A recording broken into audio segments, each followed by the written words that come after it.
जय हिंद दोस्तों, सैनिक समाचारों में आपका हार्दिक स्वागत है। सबसे पहले बात करूंगा रोज की तरह हेडलाइंस की। हाँ जी दोस्तों, यानी पेरिस ओलंपिक ने सूबेदार मेजर ने रचा इतिहास। जबरदस्त परफॉर्मेंस, आज सेना और देश को है उनके ऊपर गर्व।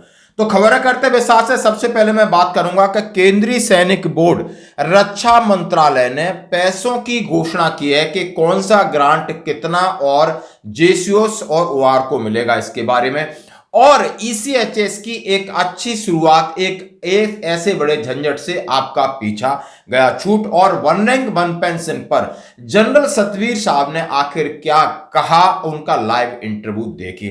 तो दोस्तों खबरें करते विस्तार से। सबसे पहले मैं आप एक तस्वीर जहां पर आप एडीजीपीआई से निकला है कि सूबेदार मेजर नीरज चोपड़ा को रजत पदक मिला है। वो इस बार गोल्ड से चूक गए, कोई बात नहीं। टोक्यो में उन्होंने गोल्ड जीत करके इतिहास रचा था और इस बार उन्हें रजत पदक से संतुष्टि हुई। यानी 89.45 मीटर उन्होंने भाला फेंका और इस बात को सभी को गर्व है। यानी सेना से हैं, सेना के सूबेदार मेजर नीरज चोपड़ा साहब हैं। हम अपने इस व्यूवर्स की तरफ से उन्हें हार्दिक बधाई देते हैं। ये गौरव और सम्मान की बात है, देश आज उनके ऊपर गौरवान्वित है। दूसरी बात करूंगा, हाँ जी दोस्तों, कोच्चि का ये वीडियो वायरल हो रहा है, इसको आप जरूर देखना। यानी वंदे मातरम की धुन के साथ, यानी वायनाड में जो उन्होंने फ्लड रिलीफ किया है और वहां से सैनिक जा रहे हैं, किस प्रकार से, किस भाव से, किस प्यार से उनको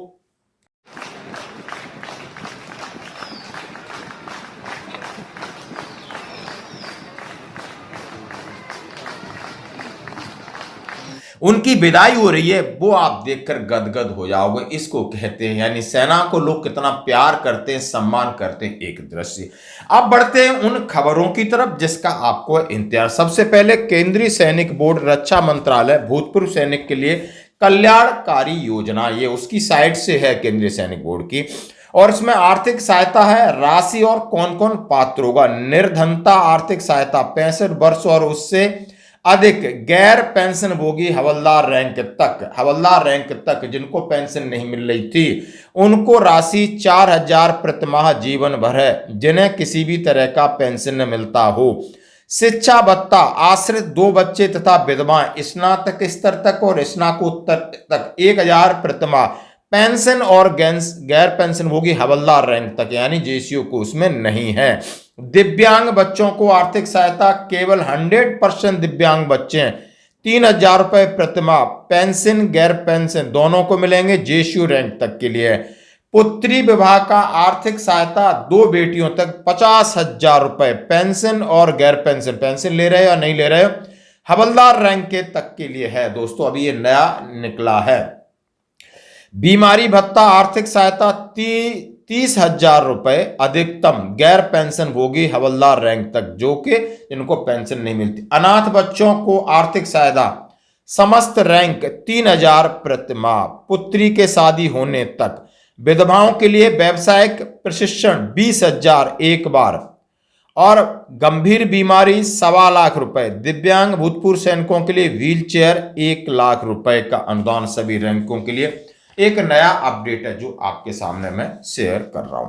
दूसरा लेटर है, हाँ जी दोस्तों, यानी आप यदि ईसीएचएस से इलाज कराते हैं तो एक काम से आपका झंझट खत्म है। 19 जुलाई 2024 का letter, organisation ECHS adjutant general branch, integrated headquarters of MOD Thimayya Marg, और headquarters MOD air force navy command सभी को भेज दिया गया है। लिखा है annual validation for KB ECHS card holder above 80 years of age, यानी यदि आप 80 साल के हैं, आप सैनिक हैं, आपके 64 के भी कार्ड है, तो आपको इस झंझट से छुटकारा मिला है कि please refer central organisation ECHS so and so. It is intimate that all ECHS beneficiaries who have been provided with 64 KB ECHS smart card and are above 80 years age will exempted for annual validation with immediate effect from the date of issue। उनका annual validation नहीं होगा। ECHS benefits who have been provided with 64 ECHS smart card M above 80 years age who card are block due inability of carried out, उनका यदि card unblock हो गया है तो polyclinic जाके उसको अनब्लॉक करा दें। ये है जितेंद्र सिंह ब्रिगेडियर की तरफ से है और सभी के लिए इन्फो के लिए दिया गया है। अब मैं बात करूंगा, जनरल सतवीर साहब अपने इंटरव्यू में बड़े विनम्रता से कह रहे हैं, ओआरओपी से जनरल सतवीर साहब की आइडेंटिटी रिटायरमेंट के बाद आया। उन्होंने उसके ऊपर ए टू जेड चीजें कही कि यानी हमारी शुरुआत कैसे हुई और इसका नाम कोई नहीं जानता था, हमने रखा कि 1 रैंक 1 पेंशन। आज के समय में इस तरीके से है कि जो प्रेजेंट पेंशनर है और पिछला पेंशनर है उसको लगातार उनका पेंशन बराबर होता रहे और समान सबको फायदा होता रहे। नहीं, एक वक्त ऐसा आएगा कि जो वर्तमान में पेंशन ले रहा है और पिछला pension same rank same length में दुगना तिगना का अंतर हो जाएगा। लेकिन वो भी आज के युग में फौजी है, वो भी हवलदार है, उसने भी नौकरी किया है, तो फिर पेंशनर जो आपकी पेंशन में इतना भेदभाव क्यों? और तमाम मुद्दों को लेकर आज उन्होंने अपना एक लंबा इंटरव्यू दिया है कि आखिर हमने इसके लिए क्या क्या किया है और जेसीयू जवान के साथ कहां कहां विसंगतियां हुई हैं और हमारी अभी भी मांग है। जैसा कि उन्होंने आज से 8 दिन पहले एक लेटर का हवाला दिया, उसमें सीधा सीधा उन्होंने कहा है कि मैक्सिमम पर जेसीयू जवानों को फिक्स किया जाना चाहिए। यानी अफसर पूरी नौकरी करता है, 55-60 साल तक करता है, तो उनका जो इंक्रीमेंट लग के उस रेंज पे पहुंचते हैं, लेकिन जवान मिनिमम पे रहता है, उसकी पेंशन इस तरीके से करोगे तो उसको फायदा नहीं होगा। जेसीयू जवान को जो एवरेज नहीं मैक्सिमम जो बेसियर है उस पर लेना चाहिए। और उन्होंने तमाम मुद्दों को लेकर के दोबारा उन्होंने बात किया है कि ओआरओपी की जितनी विसंगतियां हैं, जितनी अनोमलीज है, उसको दूर किया जाए। विडो पेंशन के बारे में उन्होंने बात की, जैसा कि मैं लेटर आपके सामने दिखा रहा हूं। ये बिल्कुल तत्कालिक लेटर है और ओआरओपी 3 में उनको सुधार करके और उन विसंगतियों को, उन अनोमलीज को उन्होंने कहा है कि कम से कम ऐसी चीजों को तो आप कर ही सकते हो जिससे ये न लगे कि जेसीयू जवान को सीधा फायदा हो ही नहीं रहा है, जबकि ओआरओपी की वास्तविकता से परे है। दोस्तों, ये लेटर भी मैं आपके साथ शेयर कर रहा हूं, आप इंटरव्यू देखिए। आज की खबरों में इतना ही, बने रहिए हमारे साथ। धन्यवाद। 2008 में जब उन्होंने डिसाइड किया तो हमने जो मोस्ट इंपॉर्टेंट इश्यूज थे, तो 4 इश्यूज मोस्ट इंपॉर्टेंट थे।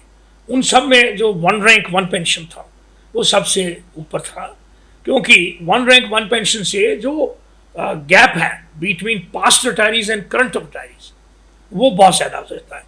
तो ये बहुत फर्क था एक दादा बेटा पोते के लिए, तो वो नहीं होना चाहिए। तो इसके लिए 1 रैंक 1 पेंशन जो बहुत देर से ये चल रहा था, in fact Singhdeo committee, brigadier Singhdeo, he was minister of state in 81-82, उसने भी पहले रिकमेंड किया था, लेकिन कोई खास डेफिनेशन लिस्ट नहीं हुई थी। जब हम 2008 में आए तो 2009 में शुरू में सरकार ने, जब हमारी मूवमेंट चालू हो गई, तो उन्होंने एक कमेटी बैठाई सेक्रेटरीज की, वहाँ पे पहली बार 1 रैंक 1 पेंशन का डेफिनेशन लिखा गया। और वो इस प्रकार है कि जो सैनिक है अगर वो रिटायर होते हैं, उनका रैंक एक है और उनका लेंथ ऑफ सर्विस एक है, तो उनको सेम पेंशन मिलनी चाहिए। इसका 2 भाग है। दूसरा भाग है कि जब जब फ्यूचर में पेंशन की दर बदली होगी तो ये बदली की हुई दर ऑटोमेटिकली पास्ट पेंशन को पास करती जाएगी। तो ये डेफिनेशन थी। इस डेफिनेशन को सेक्रेटरीज ने माना और लिखित किया।